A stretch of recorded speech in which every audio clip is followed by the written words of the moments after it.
Who the hell can wait till morning? Talk now at latenightsportsradio.com.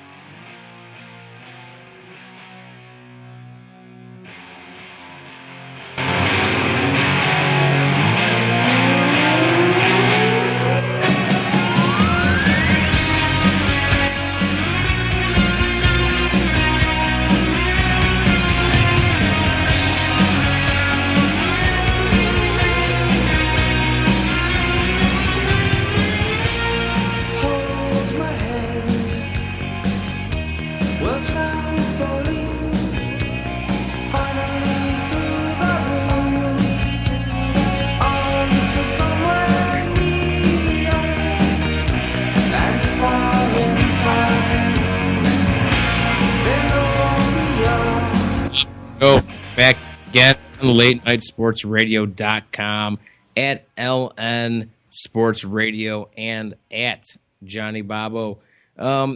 So Keith, you were telling me, man, you weren't listening enough to me when I'm trying to talk to you about the Padres, but somehow we had the same rejoin. What's going on, dude? I thought you were telling me you're doing big producer stuff over there. I was, and then I realized that I never.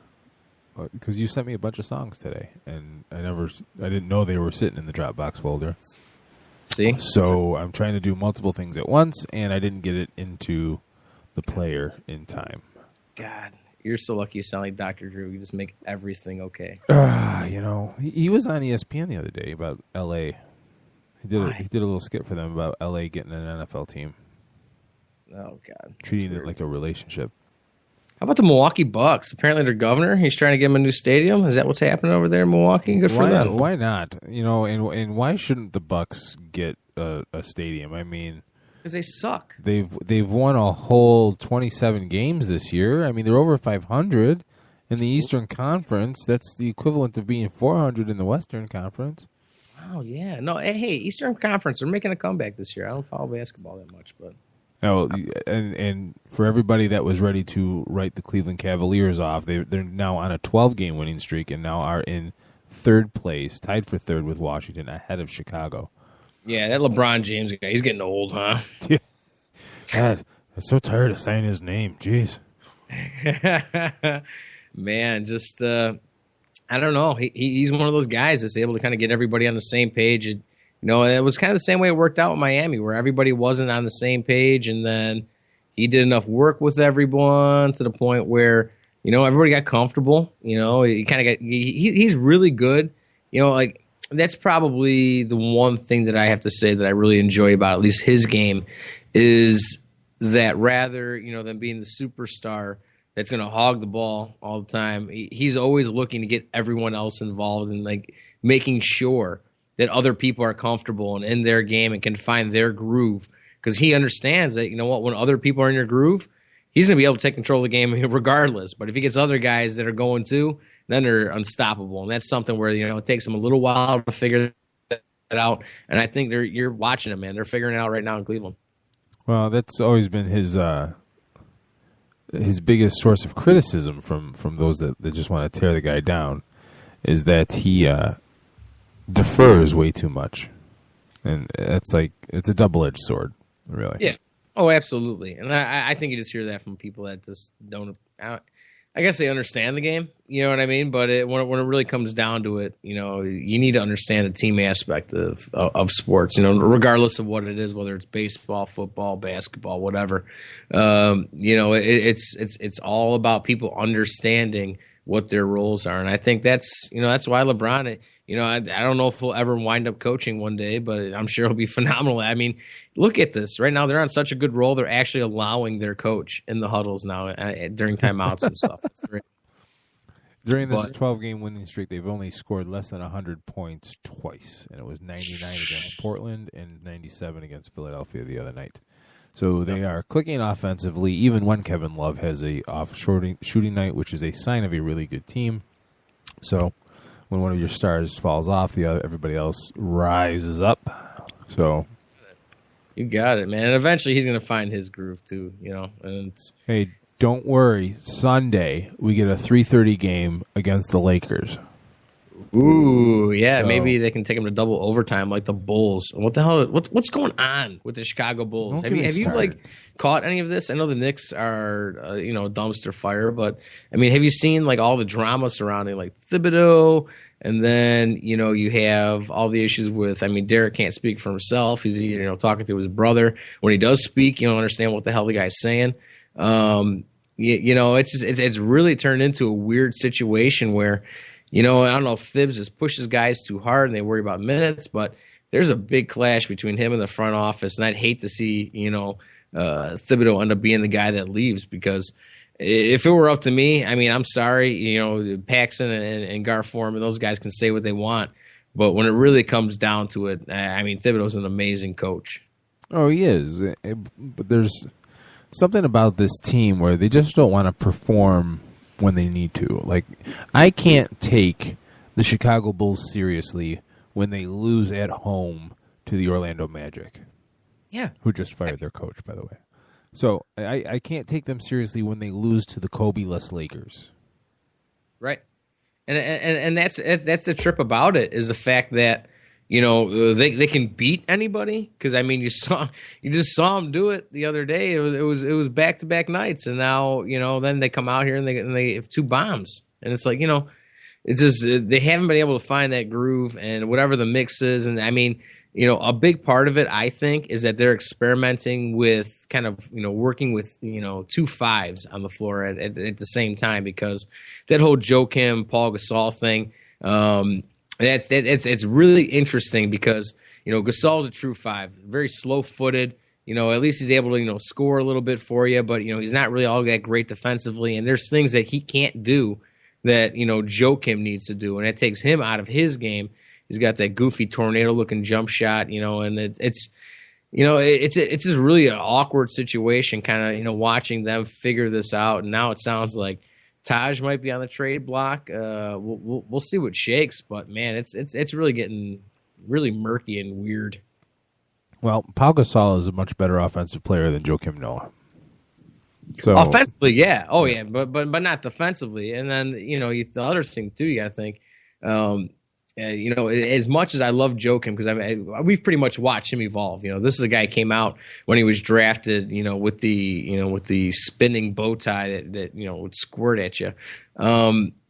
It's to see him come from such a huge goofball, which he still is. But like he's basically been the captain this whole time that Derrick Rose has been gone. He's been the boss, and so it worries me a little bit to see him. He finally grew into this role. Really watched him mature, but his ability to stay healthy it's scary. Oh yeah, I know. You say that Noah's the better defender, but did you know Pau has more blocks per game than Noah?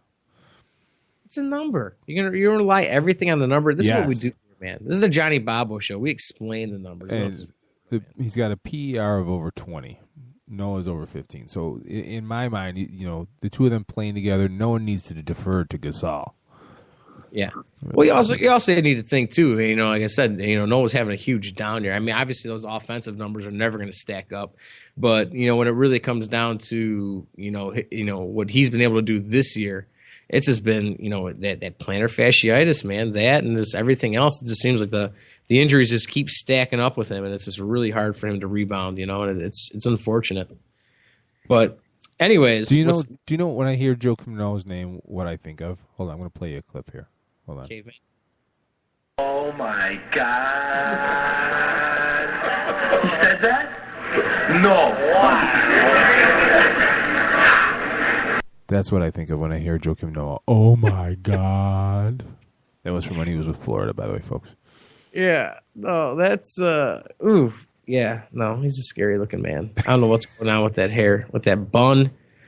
The facial hair. But he and his sister looks a lot like him, but she actually doesn't look like an ogre or like a caveman or something. Have you ever seen the two of them in the same place? I've seen them on the same screen. Oh, I've never seen them in the same place though. Makes me think maybe they're one and the same person. Yeah, no, not really. No, he doesn't have that eyebrow thing. You can't mask that unibrow or whatever's happening there. Those things are pretty bushy. I used to have that theory about Reggie Miller and Cheryl Miller. Oh my God, no! How could you ever confuse those two? No, because you never saw them in the same place together. It was the Superman syndrome. The other one's got like 200 pounds on the other one. Yeah, and you can do that with the costume. And a deeper voice. Oh my God, Cheryl Miller. She's one of the scariest women I think I've ever seen on television. One of the few. I don't know. That and Brittany Grinder. Ugh. Brittany Grimes. Yeah. Whew. That was a train wreck. But anyways, I don't like to think about women that could beat me up. Yeah, I know. I got my girl. Like, I'll let her beat me up if she wanted to. That's fine. But like, she got a hot streak, so like, that'll work. You know what I mean? Where she can kind of work it up and beat me up if she wanted to. But when it really comes down to it, man. No, I'd be able to take the beating. I'd be all right. You know what I mean? But when it comes down to one of those two broads, scary. I just retweeted a photo. I'm jumping around on you right now. You jump it, dude. I like it. Retweeted a photo at LN Sports Radio of it was a tweet by the Jameson, who's been on Bob's show before. Yeah, we need to have him on here. I love his tweets. He's a funny guy. Yeah, good times. But he's got this picture of Tiger, and Tiger looks so old and so bad. Yeah, it's just bad. It's just check it out, folks. I just retweeted it, and give the Jameson a follow too while you're at it. Yeah, no, absolutely. No, that guy will make you laugh, and he puts out things with like actual content in it. You know what I mean? Not only just like opinions. That's what I enjoy is where you can make me laugh a little bit, but when you can throw out a good article or you got some commentary.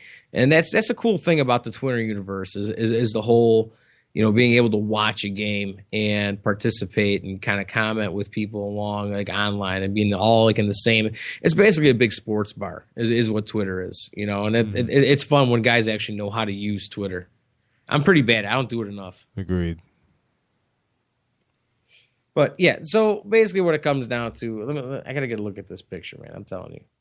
But no, he had, he got his tooth busted out the other day, and we still haven't really gotten the story on what happened with that. Aside from like the reporter apparently it jumped up and hit him in the face or something like that. And there's a couple stories, but meanwhile, we haven't even heard from this guy that apparently knocked his face out. You know what I mean?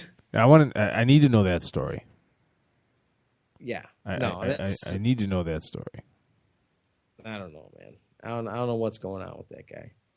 But anyways, so kicking it back to football right now. I mean, it finally took us long enough to get here, and people are still talking about this game because it was that crazy. But I got to ask you, Keith, who do you blame for just all that awfulness that happened? I mean, my girlfriend even told me I jumped up. She goes, I never heard you jump up and scream at a television like that. Like on all the games that we've watched and I've forced her to watch and this and that. I mean, I had nothing riding on the game. I had no money riding on it. I really, in particular, didn't care much who won. I kind of like, various guys from other, both sides of the ball.